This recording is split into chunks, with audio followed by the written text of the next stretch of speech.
नमस्कार दोस्तों, स्वागत है आपका क्रेजी क्रिप्टो मिंटू में। क्रिप्टो में ये दुख खत्म क्यों नहीं होता? कुछ ऐसी ही हालत हो गई है। हर 12 घंटे बाद एक नई आफत ऊपर से आ जाती है, यानी कि जैसे कहते हैं कि ऊपर से बम डालना, वो वाली हालत हो गई है। अब एसईसी ने एक नया और एक लॉ सूट फाइल किया है। किस पर? कॉइनबेस पर। यानी कि कल तक जो चर्चा हो रही थी केवल बाइनेंस की, कि बाइनेंस पर ही लॉ सूट फाइल किया है, तो साहब आज सवेरा होते ही अमेरिका ने एक और, यानी अपने यहाँ शाम हो रही है लेकिन वहाँ सवेरा हो रहा होगा, तो आप ये मान लीजिएगा वहाँ पर एक नई कहानी शुरू हो गई। कॉइनबेस के ऊपर साहब उनके ऊपर भी एक लॉ सूट फाइल कर दिया है। कहाँ पर हुआ है? न्यूयॉर्क फेडरल कोर्ट में ये केस फाइल किया गया है।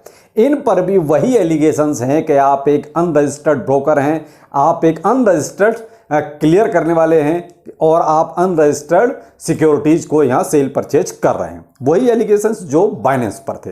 अब इसका इंपैक्ट देखिए कहीं ना कहीं मार्केट पर आना है। जैसे ये न्यूज स्प्रेड होनी शुरू हुई, तो जब मैं वीडियो बना रहा हूं उस टाइम बीटीसी का प्राइस $25,400 के आसपास ट्रेड कर रहा है। तो देखिए कल बाइनेंस ने नीचे लेके आया, आज हो सकता है कॉइनबेस की वजह से थोड़ा सा और नीचे आएगा। लेकिन यहां जैसे ये न्यूज स्प्रेड हुई कि साहब लॉ सूट कॉइनबेस पर भी फाइल हो गया है, तो देखिए कॉइनबेस के शेयर डाउन होने लगे। देखिए जब शेयर मार्केट में कहीं थोड़ा पैनिक आएगा तो कहीं ना कहीं क्रिप्टो मार्केट में भी आपको दिखाई दे सकता है। अब यहां पर कुछ कॉइन के नाम यहां पर भी बताए गए हैं। जैसे कल जो था हाल बाइनेंस के साथ, मैंने आपको 12 टोकन के नाम बताए जिसमें मैंने BUSD को छोड़ दिया था, जिनका नाम बाकायदा उनके उसमें 8वें पैरे पर लिखा हुआ है। ऐसे ही जो है कुछ टोकन के नाम जो है कॉइनबेस में भी इन्होंने बोला है कि ये सिक्योरिटीज हैं जिनको आप इलीगल तरीके से सेल परचेज करवा रहे हैं। जैसे sand, AXS, soul, Ada, Matic और Fil, CHZ, Flow, Near, VGX, Dash, Nexo और ICP। यानी कि ये जो मैंने आपको सुबह दोपहर के वीडियो में लिस्ट दी थी बाइनेंस की, कि बाइनेंस पे वो 11-12 टोकन कौन से हैं, तो उसी में से ये कुछ कॉइन तो कॉमन हैं जिन पे मैंने टिक लगाया हुआ है। यही टोकन जो है आपके उस पर भी हैं, यानी कि कॉइनबेस पर भी। और कॉइनबेस में ये नए वाले और हैं जो आपको अलग से और उसमें ऐड किए गए हैं, यानी कि यहां ये बिल्कुल अलग है। तो कुल मिला के देखा जाए तो 11 आपके सुबह थे और लगभग 2, 4, 6, 7 आपके और कॉइन एक तरह से नए जुड़ गए, यानी टोटल अब सिक्योरिटीज में नाम आ गया कितने? 19 टोकन का। ठीक है, 11 और हाँ एक BUSD और है, तो 12 और 7 आपके 19 हो गए। तो 19 टोकन आपके एक तरह से अब तक लिखित में देखा जाए तो सिक्योरिटीज में आ चुके हैं।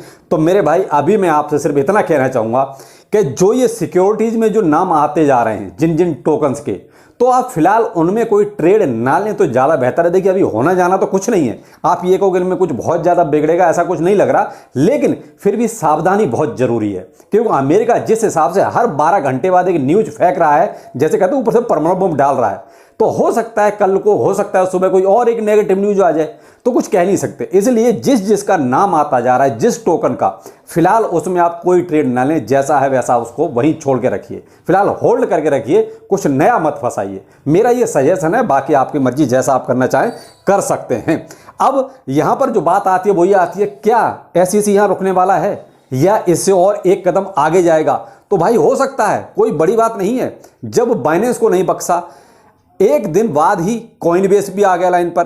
हो सकता है कि अगला नंबर क्रैकन का हो सकता है KuCoin का हो, या हो सकता है Get.io का हो। यानी कुल मिला के जो अमेरिका में एक्सचेंज विदाउट परमिशन काम कर रहे हैं उन पे नंबर आ सकता है। अभी तक देखिए इनका मैंने जिनका नाम लिया, जैसे क्रैकन, KuCoin या Get.io, इनका भी कुछ हुआ नहीं है। लेकिन जिस तरीके से SEC कार्रवाई कर रहा है, तो हो सकता है कल जब आप शाम को देखें तो इनमें से किसी और एक नए एक्सचेंज का नाम हो, और उस पर हो सकता है कि ये जो टोकन्स के नाम मैंने आपको बताए हैं, हो सकता है कुछ और नए टोकन इसमें जुड़ जाए। तो यहां पर बस वही हो गया कि आजकल क्रिप्टो मार्केट में कहीं ना कहीं SEC पूरी तरीके से विलन बना हुआ है और कहते हैं ना कि बर्बाद करने पर लगा हुआ है। देखिए क्रिप्टो मार्केट में पैनिक भी बहुत जल्दी आता है। जितनी जल्दी बुलिश होते हैं यहाँ लोग, उतनी ही जल्दी पैनिक में भी आते हैं। पैनिक सेलिंग होगा, जरूर होगा। सब देखिए जब दो एक्सचेंज, बड़े एक्सचेंजों का ये एक तरह से मैटर चल रहा है, लेकिन अभी तक पैनिक थोड़ा कम था, लेकिन अब उसमें एक नाम और कॉइनबेस जुड़ गया तो कहीं ना कहीं पैनिक बढ़ेगा। तो देखिए पैनिक सेलिंग होगी और यहां पर जो BTC का प्राइस आपका अभी 25,400 के आसपास जो ट्रेड कर रहा है, हो सकता है कि ये 25,000 की बजाय 24,000 की कहीं रेंज में पहुंच जाए। में भी ऐसा हो सकता है, देखते हैं अभी क्या होता है, क्योंकि करंट में जब मैं वीडियो बना रहा हूं बस इसी टाइम ये न्यूज़ एक तरह से स्प्रेड हुई है। अब देखते हैं इसका इंपैक्ट और कितना आता है। में भी हो सकता है यहां पर एक गेम और खेला जा सकता है, यहां कुछ वेल्स हो सकता है, कुछ पंप डंप भी करें, क्योंकि वो तो उसका पूरा फायदा उठाएंगे। यहां हो सकता है क्योंकि देखिए अब दो एक्सचेंजों के नाम आ गए हैं, तो देखिए कहीं ना कहीं ये एक्सचेंजों को बचाने के लिए जो बड़े बड़े लोग हैं, ये हो सकता है मार्केट को थोड़ा पंप करें, यानी BTC में थोड़ा सा पैसा डालें। ये होता है कई बार, देखिए ये चीज़ें एक तरह से कहते हैं नाक का सवाल बन जाती हैं। उधर SEC अपनी पूरी ताकत लगा रहा है, इधर ये क्रिप्टो एक्सचेंज के मालिक भी देखिए कुछ ना कुछ तो करेंगे। ऐसा नहीं कि ये भी हाथ पे हाथ धर के बैठे रहेंगे कि जो हो रहा है होने दो, ऐसा तो नहीं है। तो हो सकता है कि ये लोग भी कुछ मार्केट को पंप डंप करें। तो मे भी इस जगह पे आपको थोड़ा सा होशियार रहना है, बस और कुछ नहीं है। बाकी तो देखिए ये कुछ ऐसी चीज़ें हैं जिनको न कोई प्रिडिक्ट कर सकता है, न पहले से ऐसी कोई भविष्यवाणी थी। ये तो अचानक से, जैसे कहते हैं हिरोशिमा पे अमेरिका ने परमाणु बम डाला था, बस वही हाल है कि अचानक से ऊपर से ये नेगेटिव न्यूज़ डाल दी गई हैं। तो इनका भुगतान किसको करना पड़ेगा? आपको और हमको। तो देखिए यहाँ पर फिलहाल कॉइनबेस और बाइनेंस, ये दो एक्सचेंज एक तरह से फिलहाल थोड़ा सा मुश्किल में जरूर आ गए, किसकी? SEC की वजह से। अब यहां आपको कुछ नहीं करना, केवल वेट एंड वॉच। मार्केट जैसा चल रहा है चलने दीजिए, इसमें आपके करने के लिए कुछ भी नहीं है, केवल आप दूर बैठ कर तमाशा देख सकते हैं, तो वो देखते रहिए।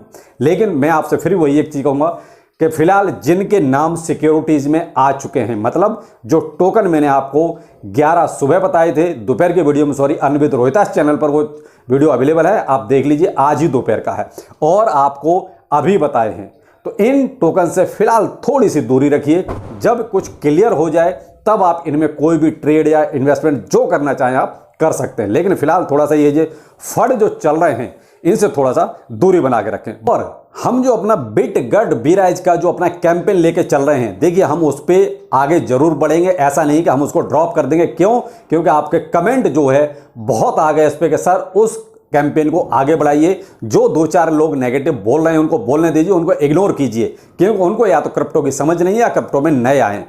तो बिल्कुल देखिए अभी ये कुछ बीच में इनका अपडेट बहुत जरूरी है, जो आजकल चल रहा है, जो SEC आजकल गेम खेल रहा है, तो इनका देखिए अपडेट अभी बहुत जरूरी है। बाकी जैसे ही इसका मामला थोड़ा शांत हो जाए, हम फिर से अपना जो है बिटगट के जो भी हमारा कैंपेन है उसमें बिल्कुल पूरी तरीके से, अगर कुछ गलत हो रहा है तो आपके सामने जरूर आएगा। मैं अपनी पूरी कोशिश करूंगा कि उसमें जो भी है आपके सामने लेके आऊं, और आप भी पूरा सहयोग करेंगे और पूछेंगे बिटगट से कि भाई ऐसा आप क्यों कर रहे हो, क्योंकि कहीं ना कहीं मुझे लग रहा है कि फंड जो है डाइवर्ट किया जा रहा है, आपका फंड दूसरे प्रोजेक्टों में इन्वेस्ट किया जा रहा है। यह कहीं ना कहीं गलत है कि आप उस फंड से बायबैक कीजिए और बर्निंग कीजिए, वो हमारे लिए फायदे का सौदा रहेगा, ना कि आप उस फंड को किसी दूसरे फंड में यूज करें। तो ये कहीं ना कहीं गलत है, तो इस पर भी हम बात करेंगे, लेकिन पहले ये अपडेट बहुत जरूरी है जो आजकल चल रहे हैं। बाकी जो भी अपडेट होता है बिल्कुल आप तक जल्द से जल्द पहुंचाने की कोशिश करूंगा। और चलिए फिर मिलते हैं, नमस्कार।